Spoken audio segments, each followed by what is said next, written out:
In this movie, there's a scene similar to the movie Misery, another scene similar to Midsummer, and everyone's favorite in a scary movie.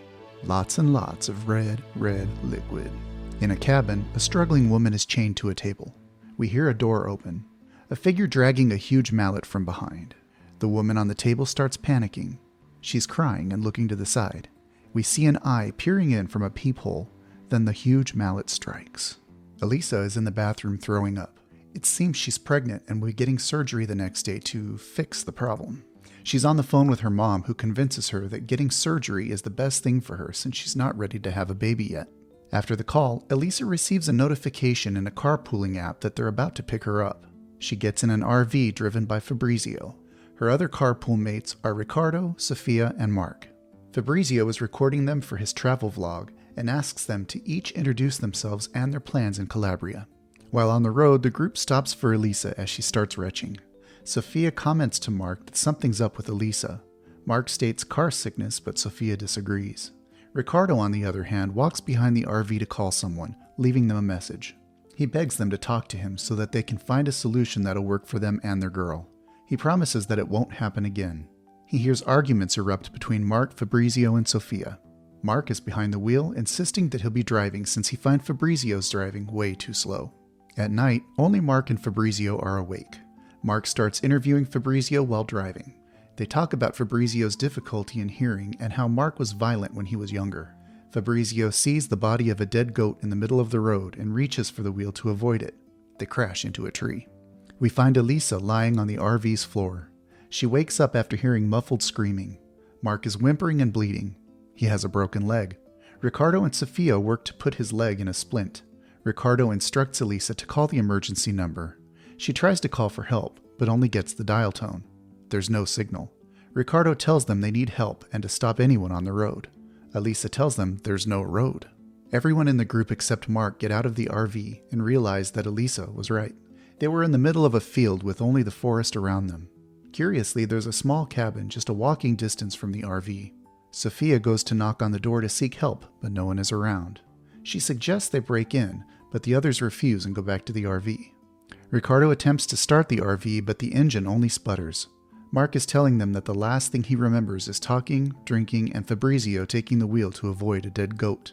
Sofia asks Mark how far was the tree from the road. He says it was only a few meters, but she tells him that there's no road in sight now, and they're in the middle of the woods. Elisa notices that the door to the cabin is open. She calls for Sofia softly, but when she turns, she finds her resting with Mark. Fabrizio and Ricardo are walking through the forest. They find some kind of altar. There are antlers on a stick, 3 scarecrows, and different animal heads below it. Fabrizio asks what it is, and Ricardo replies that it's probably something satanic. There's a sign below the animal heads. The 3 Knights of Honor. They leave disturbed and scared, with Fabrizio pointing out that the blood is still fresh, which means it was done recently. Curious, Elisa enters the cabin, calling out for everybody. She notices numerous photos on the wall of people wearing animal masks. She jumps a little when she hears the door close. She goes to check it out, telling the legend of Ostro, Mastoso, and Carcagnoso. Fabrizio shares that the first has no eyes, but even in the dark he'll find you. The second has no ears, but he'll surely hear you. The third has no mouth, but if you see him, don't say a word. These are the images depicted on the wall of the room Elisa found. He says it's a story his grandmother used to tell him, of 3 brothers who came from another world. They grant wishes in return for a sacrifice. According to the mural on the wall, a village had asked for help, as a lot of them are dying of starvation. The 3 brothers agreed in return for a human sacrifice. The village chose a victim and prepared the ritual. They cut the victim's tongue first, and then her ears, and finally her eyes. With her blood, they rid the village of hunger. However, everything comes with a price, and the starving people become a flock. The group decides to spend the night in the RV and leave in the morning. Fabrizio laughs and points out that the group is in a setup of a classic horror movie. Mark angrily tells him to sleep. Fabrizio goes out to pee in the woods, then notices a couple of people not far off, staring at him while wearing animal masks. Back in the van, only Ricardo is up and he's watching videos of his daughter on his phone. Out of nowhere, he hears a little girl scream. The others start stirring and they go to peer at the cabin when they hear another scream. Sofia tells Ricardo to stay with Mark as she and Elisa go inside the cabin. They find a ladder going to the attic and Sofia climbs up. Ricardo jumps up in fright when Fabrizio shows up out of nowhere. He tells Ricardo to come with him as he saw people in the woods. They leave Mark. As soon as they get inside the cabin, they push Elisa to go up the attic with them. They find Sofia staring at a little girl who's stuck inside of a nest of sorts. She points out that someone had cut off the little girl's tongue and it's floating in a mason jar next to her. A siren blares out and the group goes to look out the window. They see 3 figures dragging Mark out from the RV. Elisa stares in a daze as Ricardo struggles to keep Sofia quiet as she tries to break free from his hold and help Mark. One of the figures plays a cassette tape as they chain Mark on the table. He's begging as one of the figures breaks his feet with the huge mallet we saw earlier. They also take his eyes out before dragging his body out of the cabin. They save the little girl and she immediately goes to hug Elisa. They leave. Elisa goes to get shoes in the RV, then the group starts running through the woods. They reach a clearing with dozens of abandoned cars. Sofia comments that they're not the first. Ricardo starts raging. He blames Mark for what happened to them. Ricardo accuses Sofia of not fighting hard enough to save Mark. If she wanted to, she could have easily hurt him and escaped his grasp, but she didn't. Elisa finds out the little girl's name from a diary she was holding. She finds a photo of Kiara with her family and realizes that she's the last one. She asks Kiara if she knows how to get out of the forest, and Kiara writes that it's not a forest. The siren blares again. The group continues on their journey but realizes too late that they're back where they started, and now the RV is missing. Fabrizio mutters that he was sure they were walking in the right direction. Ricardo grabs Fabrizio and asks him if he was so sure they were going in the right direction, why did they end up back where they started? They don't want to go back inside the cabin, but they also don't want to be out in the clearing when it gets dark. Inside, the group shares the last bottle of beer Fabrizio has. He doesn't drink as he mentions that he'll be staying watch. Ricardo finally shares that he's on probation as he made a mistake and a patient of his died. He made his job his whole life and he lost it when he went home to his wife, said something wrong at the wrong time, so she forbade him from seeing their daughter. He was on his way to Calabria to live with his mom.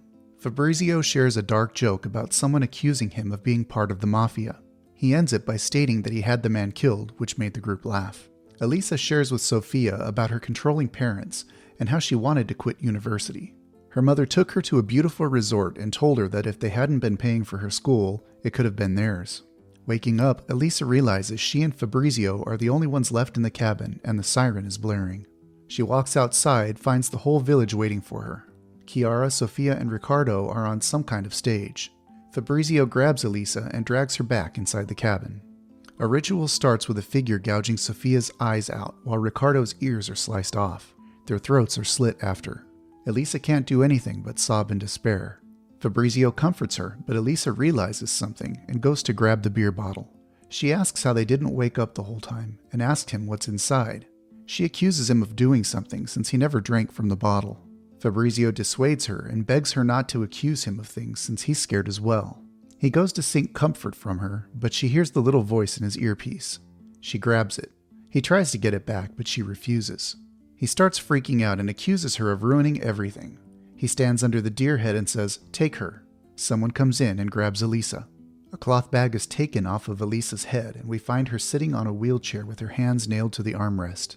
She sits at the head of a large table surrounded by other people and delicious food spread out. We find out that these people are part of a cult for Ostro, Mastoso, and Carcagnoso. Fabrizio's story about the villagers was true. Elisa starts whimpering and the whole table mocks her by imitating her. The mayor approaches Elisa and tells her that she takes care of everyone at the table. She apologizes and tells her that the mafia isn't what they used to be.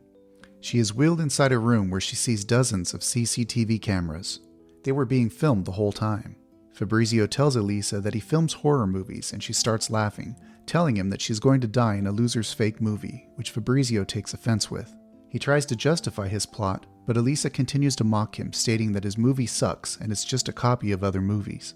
He points out that people are always morbidly curious and often stay tuned to gruesome news. The video of Fabrizio cuts and Elisa attempts to pull her hands free from the nails. She walks out and finds all of the props used. She starts looking for Kiara. She finds Fabrizio and Kiara in a trailer, casually talking about the movie. We find out that she's his younger sibling and that the mayor is their mother. His family is really part of the mafia. The two start arguing intensely until Kiara slaps Fabrizio to make him stop. Kiara leaves her trailer. Elisa is waiting for her outside with a shotgun in her hands. Kiara curses and Elisa fires the gun, killing her instantly. Fabrizio goes out and finds Elisa fumbling with the shotgun. He heads over to her and she scrambles to get the shotgun shell out before shooting Fabrizio on the knee. He goes down screaming and whimpering, crawling to get away. Elisa turns a camcorder on him. He tries to frighten her, asking her what her plan is when she kills him, and that everyone will be waiting for her to kill her. He begs her for mercy and tells her that he's scared. She assures him not to worry since it's only a movie. He starts cursing her out, so she blows his brains out. As she's walking through the forest, Elisa runs into a boy who's dressed to swim. She points the shotgun at him. In fear, he runs away. She drops the shotgun and runs after him. She finds a hole in the fence with a sign that states that it's a restricted military zone. Elisa emerges from the woods to a beach with everyone staring at her and filming her with their phone. Fabrizio is right. People are morbidly curious. She goes to dive in the ocean. It shocked me that I thought was just another cult movie, but really it was the mafia filming real-life horror movies. Post-credits, we see viewers commenting on the film. A man opens up Bloodflix to watch the movie. It's a movie within a movie, and the movie begins like it did for us. That's it for this one. Until next time. Subscribe for more videos like this. Turn on notifications and leave a like. It really helps the channel.